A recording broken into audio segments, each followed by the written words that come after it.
welcome back. The road to the World Championships is beginning today with my Whoosh public qualifier number 1 for the World Championships. Now, I will talk about all of the selection stuff at the end of the video, so stick around if you're interested in that stuff. But for now, just know that we're in a points race. We're in Alula. The map is there. We have 5 checkpoints today where we can score points, and it is a pretty hot field.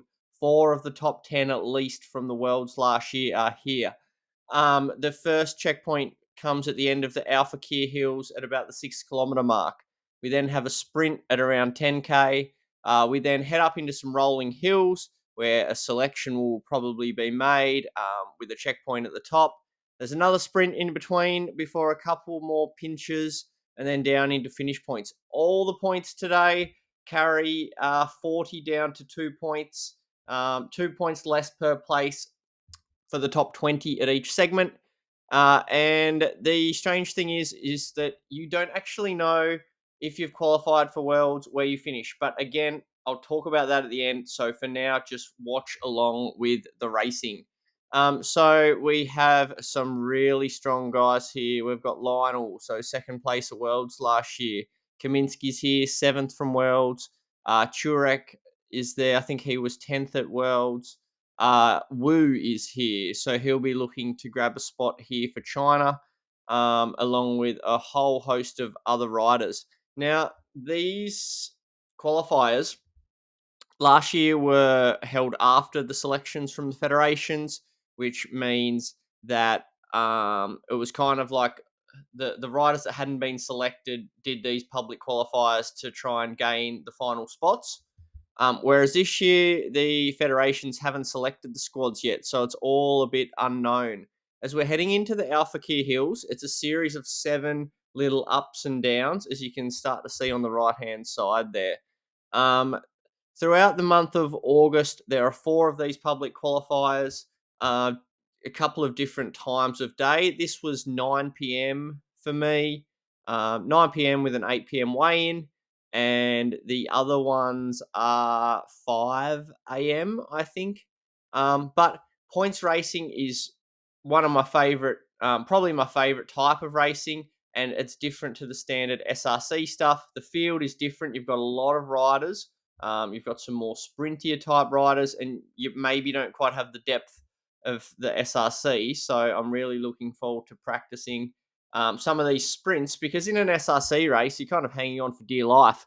Whereas today, you're actually going to get to practice some timing, all things that are going to be handy at the World Championships. So I certainly wanted to jump into this points race. As we head over the second of the Alpha Kickr Hills, you can see they're very much over-under type efforts as we head into the descent and coast a little bit.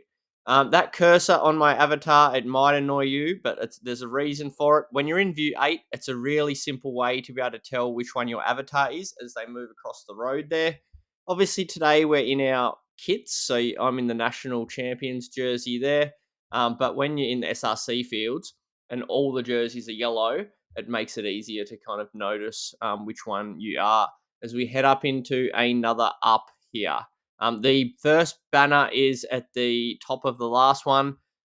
One problem with View 8, I guess, in a points race is you can't see the banner that well, but I watched Kate race just beforehand, and I am pretty aware of roughly where they are on the course anyway, so no major concerns there, as there's still a really big pack. I'm sitting at 162 beats a minute, so for me, it's like the over-unders are like they're strong, but they're very contained still. Like I'm feeling good. I know there'll be some sprinters in here really starting to hang on just to try and get to the Alpha Kickr Hills. Any sprinter in these types of races is going to be looking to go really big here by hanging on and then into the sprint segment. That's going to be their play to try and make the World Championships. It's an obvious tactic, so I'm not necessarily expecting to go that well on these first 2 segments, but I just want to put myself in the mix to see where we go. As we launch up into the sprint, 300 meters to go. I'm up over 800 watts. This is a really nice effort. As we put up into 900, we're following. We're in a great spot. The banner's just up ahead, and we take 3rd. So really, really solid effort there. We got the leaderboard up on the left. You can see some really punchy riders names there, often jersey winners in SRC on the left there. So for me to get third, I'm probably leading out of the guys that I considered rivals for this race through the first checkpoint. So it's a really good start. Now, Lionel kicked on through this segment. He didn't actually score points, I don't think. And so I think his tactic was to try and get away. Panizza really responds to that move. And I managed to get in his wheel without too much effort. And we managed to close Lionel down. So that's unfortunate one for him. And what happens next is that Woo, who's not a sprinter, takes his opportunity and kicks over the top.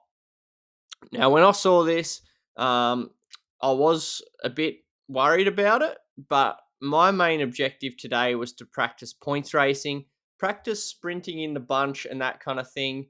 So I'm not personally too concerned about this.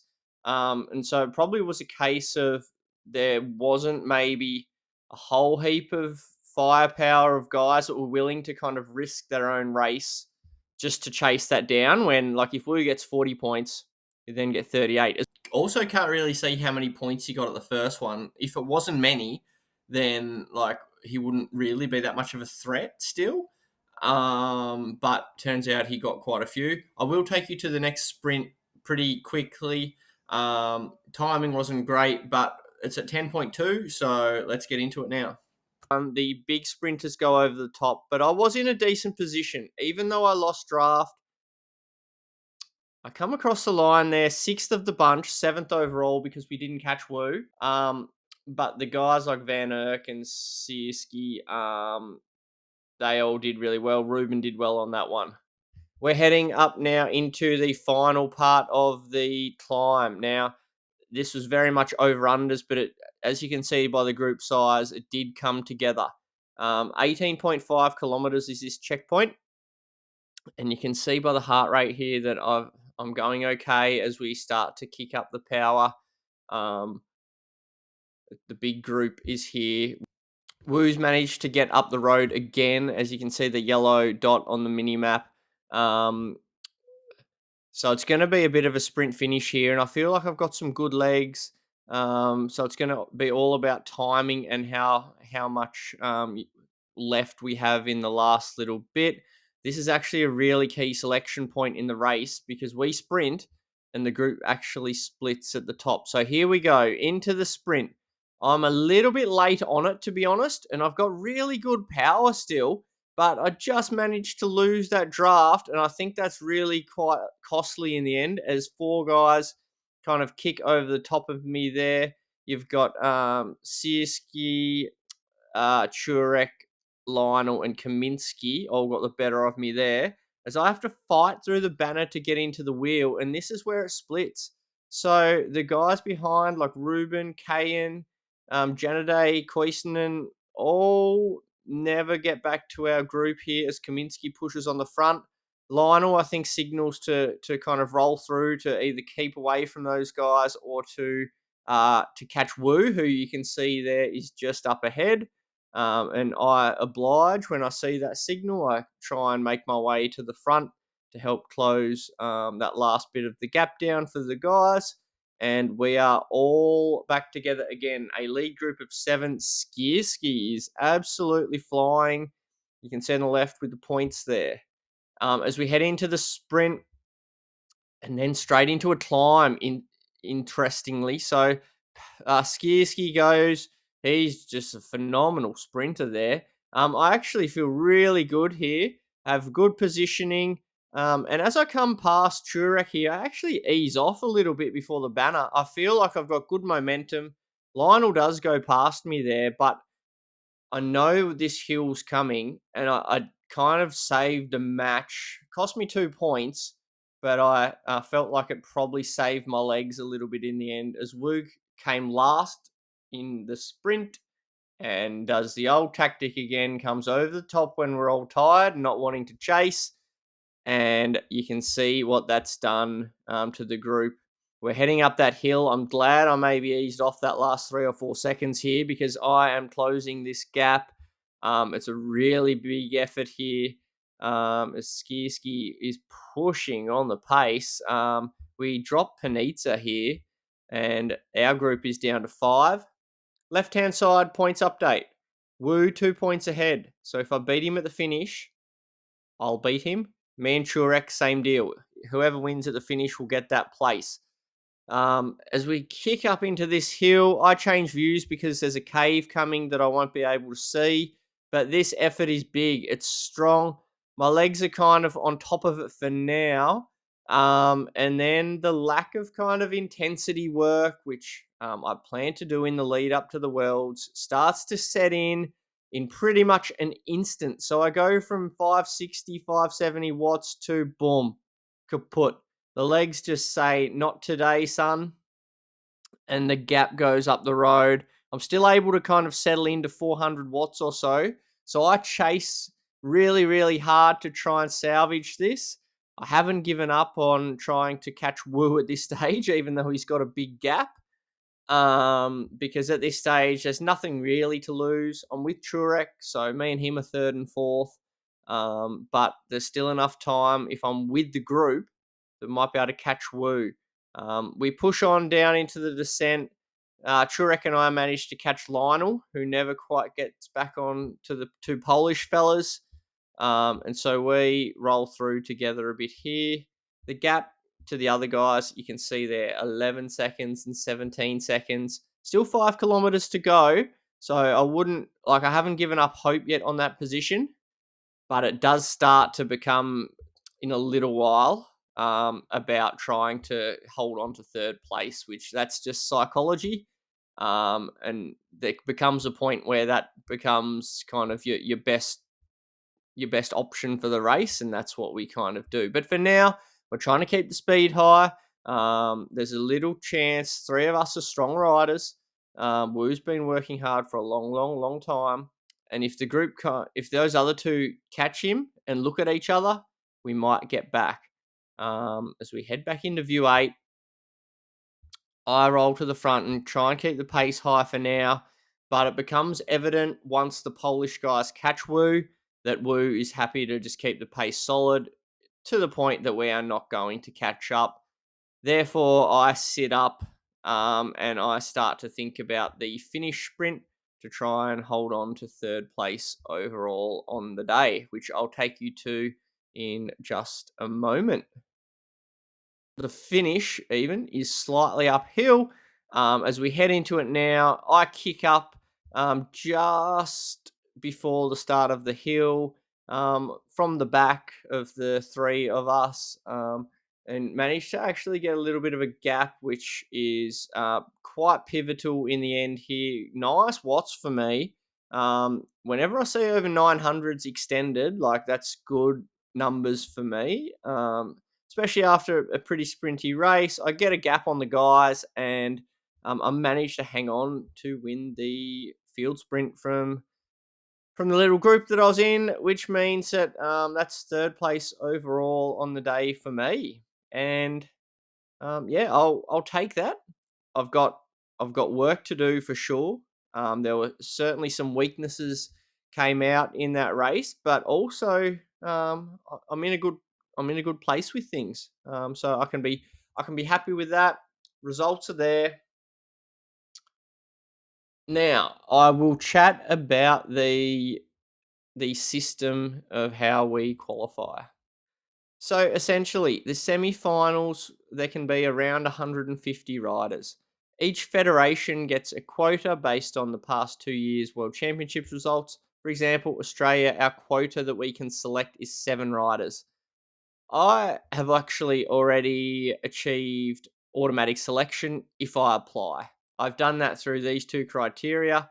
Our cycling policy states that top 10 at Worlds or top 2 at Nationals is automatic selection for the Worlds team. So tick and tick. But I wanted to race these public qualifiers for a few reasons. One, points racing is vital practice for the Worlds. So why shouldn't I race this? I haven't applied yet. I have now, but at the time of racing, I hadn't applied to the Australian team. The other thing is the public qualifier system just is really confusing. Now, when the cutoff comes to select the quotas. Say what happens is, say 100 riders get picked from federations. That means there are 50 spots left over for the public qualifiers. They're divided evenly across the 4 races. So if there are 50 spots, that's what, 12 and a half, 13, 12, 13, however they spin it, spots per public qualifier. Now, what they do is they will go through and basically put a line through any athlete in the qualifiers who gains selection. So essentially, put a line through myself. All those other guys are going to gain selection for their country. Kaminsky, put a line through him. He's national champion, etc. Turek, same deal. So, and then they'll give the spots to the first 12 guys that aren't selected by their federation. So Wu would be an example because China wouldn't have a quota. So the roll down will be big, but there's no like restriction on racing the public qualifiers. So if my nation cared about esports, and I know there are some out there, why wouldn't they do this? Why wouldn't they take me, for example? If I cared about esports and I saw, okay, Josh has got third in a public qualifier. Cool. Well, what if we don't select Josh? Because then Josh gets his spot through the public qualification. We can then take 7 other riders, which deepens our squad, means that another country doesn't get that spot. We now have 8 riders. We can pick another domestique or something to help me out at the championships. So it just doesn't quite make sense to me, really, the whole public qualifiers, but really fun racing. There are lots of ways that you can spin it. I don't know if any countries will do that kind of thing, because some countries have said like to actually do that. I think maybe Britain's policy said try and grab yourself a spot, but you don't know if you've actually got a spot. Obviously, coming third, you'd be pretty confident that you'd get a spot from the public qualifiers there. But we don't actually know how many spots the fields go down in those races. But nonetheless, a really fun race. I enjoyed it. Verified racing. It's great fun. Let me know what you thought of that in the comments, and we'll catch you very soon. The MyWish Championships is coming up next week. 7 stages. It's going to be brutal. Going to get my ass kicked, but we're here for it, and I will cover it all next week. So we'll see you there. Thanks.